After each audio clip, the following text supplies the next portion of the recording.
Master minds commerce చదవాలనుకునే 10th inter విద్యార్థుల తొలి ఎంపిక.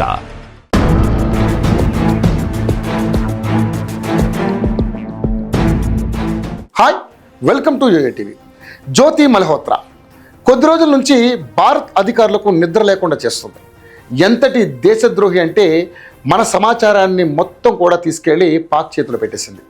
ఒక మహిళ యుండి ఇంత నీచానికి ఒడిగట్టింది. ప్రస్తుతం పోలీస్ కస్టడీలో ఉన్న ఆమెను హర్యానా పోలీసులతో పాటు ఎన్ఐఏ అధికారులు కూడా విచారిస్తున్నారు. ఈ విచారణలో రోజుకొక కొత్త పాయింట్ బయటకు వస్తుంది. ఆమె చెప్తున్న విషయాలను విని అవాక్కవ్వడమే అధికారుల వంతవుతుంది. జ్యోతిని ఐఎస్ డైరెక్ట్గానే రిక్రూట్ చేసుకుంది. ఆమె హిందూ, మన భారతదేశ హిందూ, కానీ ఆమె కూడా ఉగ్రవాది.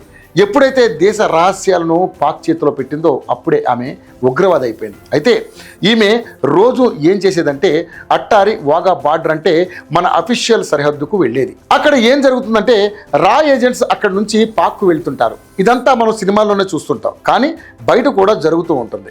ఎవరెవరు భారత ఏజెంట్లు పాక్లోకి వెళ్తున్నారనే ఇన్ఫర్మేషన్ను ఇవ్వాలని ఐఎస్ జ్యోతికి చెప్పిందట. అందుకే ఆమె అంత రిచ్గా మారిపోయింది. అన్ని దేశాలు తిరగగలిగింది. ఆమె ఇప్పటి వరకు ఖర్చు చేసిన విషయాలను చూసి పోలీసులే షాక్ అయ్యారట. ఈ డబ్బంతా కూడా ఐఎస్ జ్యోతికి ఇచ్చినవే. ఇలా ప్రోటోకాల్తో పాక్లోకి ఎంటర్ అయ్యే ఏజెంట్ల వివరాలను పాక్ ఇచ్చింది. ఆ చాట్ మొత్తం ఇప్పుడు బయటకు వచ్చింది. చాట్ వివరాలను కూడా హర్యానా పోలీసులు రిలీజ్ చేశారు. ఇదొక్కటే కాదు, ఐఎస్ జ్యోతికి ఇచ్చే రెండో టాస్క్ ఏంటంటే భారత్లోని ప్రముఖ ఆలయాలను ఆమె సందర్శించాలి. అంతేకాకుండా టెంపుల్ని 360 డిగ్రీల కోణంలో రికార్డ్ చేయాలి. వాటికి సంబంధించిన సమాచారాన్ని తెలుసుకోవాలి. అక్కడ సెక్యూరిటీ వ్యవస్థల గురించి తెలుసుకోవాలి.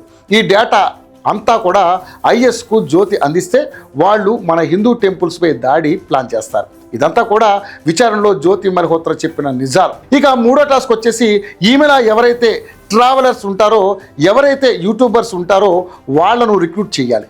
వాళ్లకు డబ్బులు ఇప్పించి వాళ్ళతో కూడా ఇలాంటి పనులు చేయించాలి.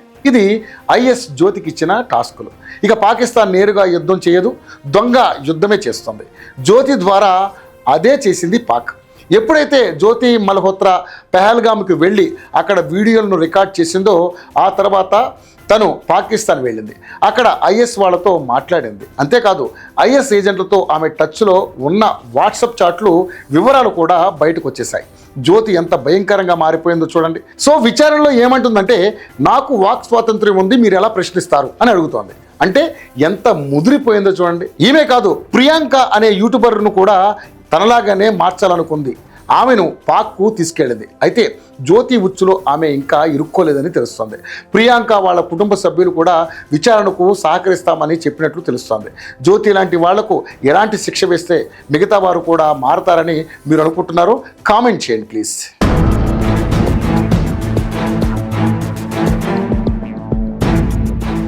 మాస్టర్ మైండ్స్ కామర్స్ చదవాలనుకునే 10th ఇంటర్ విద్యార్థుల తొలి ఎంపిక.